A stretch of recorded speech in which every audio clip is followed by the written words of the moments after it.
Every year from the 25th of November to the 10th of December, the world marks the 16 days of activism against gender-based violence.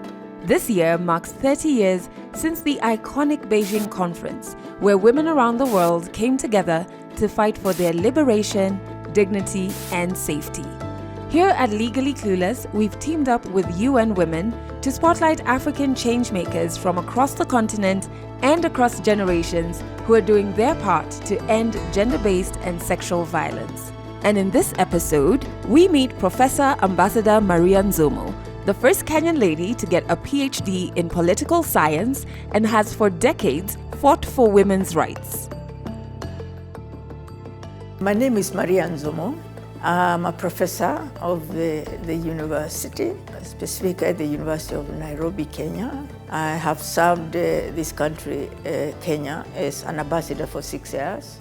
So I'm also an ambassador, a retired ambassador now. I'm also a human rights and especially gender activist, and I've been doing that for years. I don't regard it as a profession. I regard it as something I do because, I want to serve my country, and especially to serve women and all others whose rights are being abused. So it is one of those voluntary things you do because you feel you have a responsibility. In my case, this started quite early, even before I knew anything about gender, about human rights, about activism, or any of that stuff. Just being concerned about some of the things I thought looked to me terribly unfair and horrifying to me as a very young girl, growing up in a rural environment, and I watched as men just abused women. Sometimes young women abusing people old enough to be their own mothers and grandmothers, physically just slapping them and insulting them and doing all manner, really of violation. I didn't know all those technical terms then about gender-based violence and all of that. But that really bothered me, and I kept asking, why isn't nobody concerned? Because these women would be, you see them crying, and they are men who supposedly are the clan leaders, and they are doing nothing about it. In other words, very normalized behavior, but which was horrifying to me as a kid. And I said, I would never want to, to go through this kind of thing. And if there was something I would be able to do about it, I would do it. And that, if you want, that's the starting point for me. Before I even knew all these now fancy things we know about how matters of gender-based violence, and all of that. So I was not particularly educated. And those days they didn't teach, anything related to issues of gender or male-female relationships, or etc. And I have to tell you, that's also when I saw one of the things that I just was lucky to escape, and that is female genital mutilation. Because, back in the days, it was normalized. Every female must have had to go through female genital mutilation. If you didn't, you are not considered not being a woman, and nobody would even want to marry you, etc. But then I saw a contradiction that most of the girls, the young girls who went through the female genital mutilation, many of them, they didn't even finish primary school. Because immediately now, because you're being told you are mature, you are old, and never mind all the pain they had to put you through, cutting you up and so on, the men now start taking advantage just now, and even family allow you. You can just go and do whatever you want. You have no, sex education. So what happens next? In that level of ignorance, they get pregnant. And what happens next? They leave school. That's the end of their lives. And I said, nah, that's not the life I want. I kept telling myself, when I grow up, this is one of the issues I would want to address if I'm in a position to. I finished my formal education in the 1980s. By that finishing, I mean getting everything, including my doctorate. And I joined the University of Nairobi immediately. I was hired as a lecturer. And And I'm going back there because, in terms of officially getting involved in the women's movement and all of that, that's where the journey starts. And I was one of very few women who, within a university that is, we got together, a very small group of us, and we decided to form a research group, gender research group, on women and all the various issues that that concerned me much earlier, but I didn't know how to deal with them. And we created a chapter of a regional organization which is there up to this date. It's called the African Association of Women for Research and Development, AWOD, which we then used it as a base because the university had no interest at all in matters of gender. In fact, they literally blocked us from even developing curriculums in a field. So this now was our own thing. We were trying to find a space. Friends of mine like Professor Ajiku Kabera, we were together in that little group. And we had no funding, no nothing. We were used to meet at night, sometimes in places without electricity. We go there with the candles to, after we have finished with our normal work. So that is my starting point. And I recall that each one of us took a particular topic on which to focus. This was long before Beijing. Issues, some of us took the economy, those who are specializing in the economy, women and the economy. Someone else would take something, women and the law.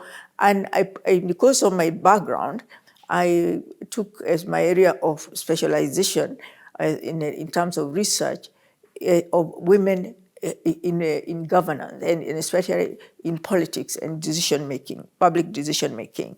So my first seminal paper, which up to this date I think it is the best piece of writing I have done, was called Women in Politics and Public Decision-Making, looking globally, statistically, to see where were the women, what was happening to them. And of course, the glaring statistic was the marginality of women in every area of power. And that in itself spoke millions about why so much damage was being done to women, and there were no women to speak for other women in decision-making. And that paper was published by our media. And of course, I was angry at that time because I was saying that this is not a piece of journalistic literature. It's a serious research document. You are abusing my rights. You didn't ask me permission.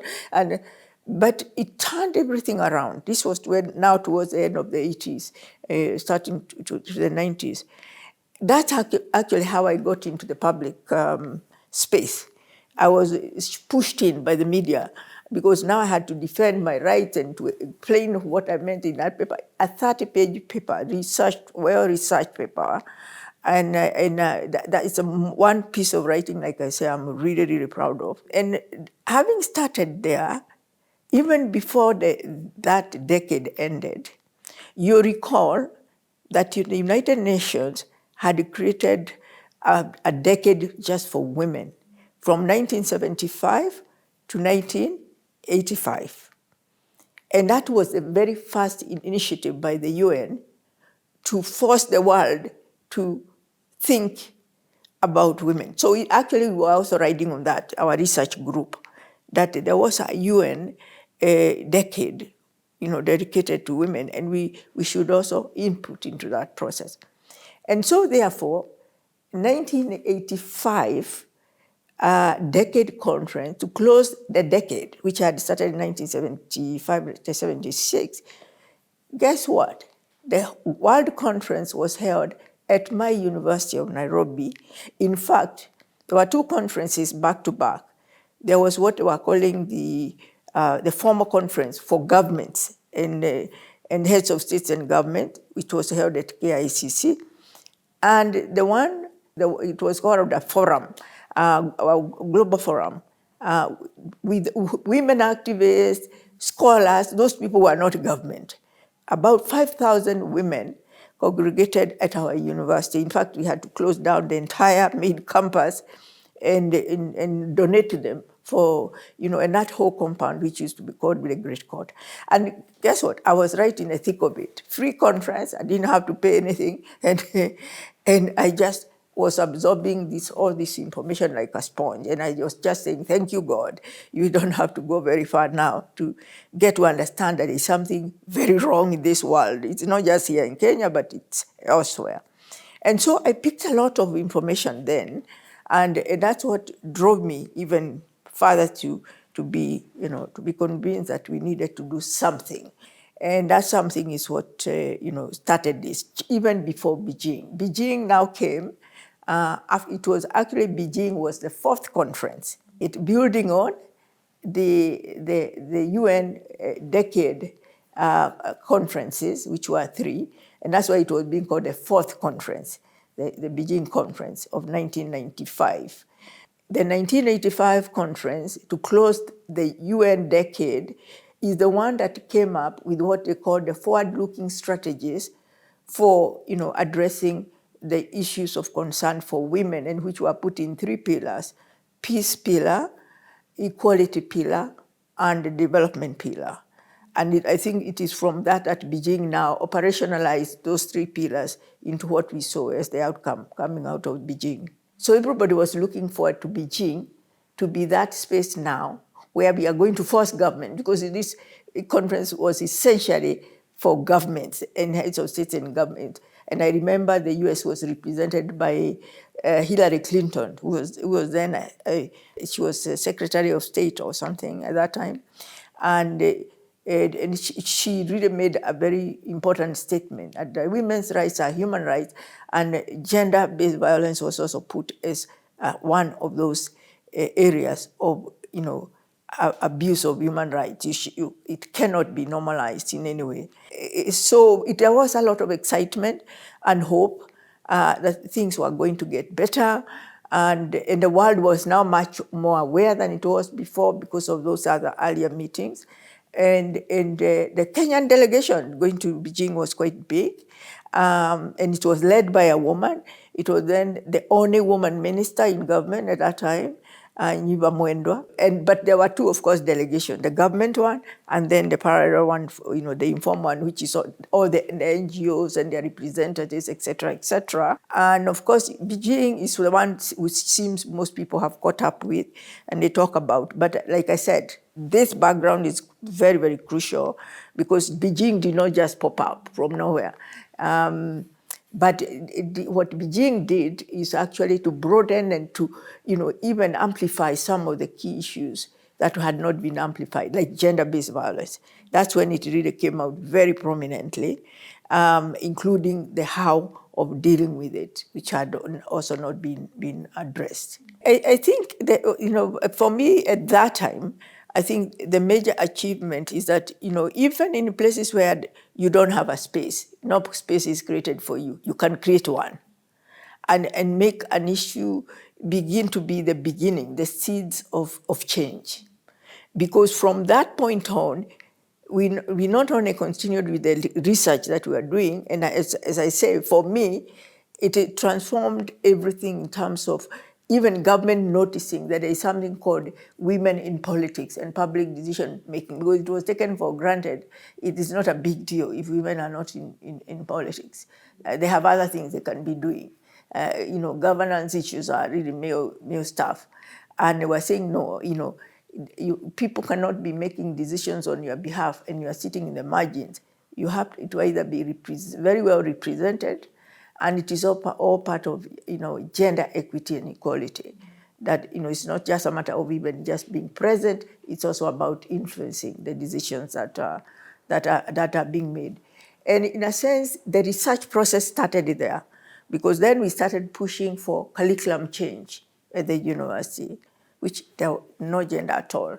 I had a huge fight myself because I was in a very, if you want, the most patriarchal, institution, part of the department where I was. Nothing about gender at all. And when I started insisting on it, and I was the only woman again, the rest of my colleagues were male, they wouldn't say anything. They would just ignore me.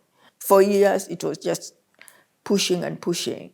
And finally, I managed to push 3 courses. But it was a huge struggle. And that tells you something about, the area of gender and women.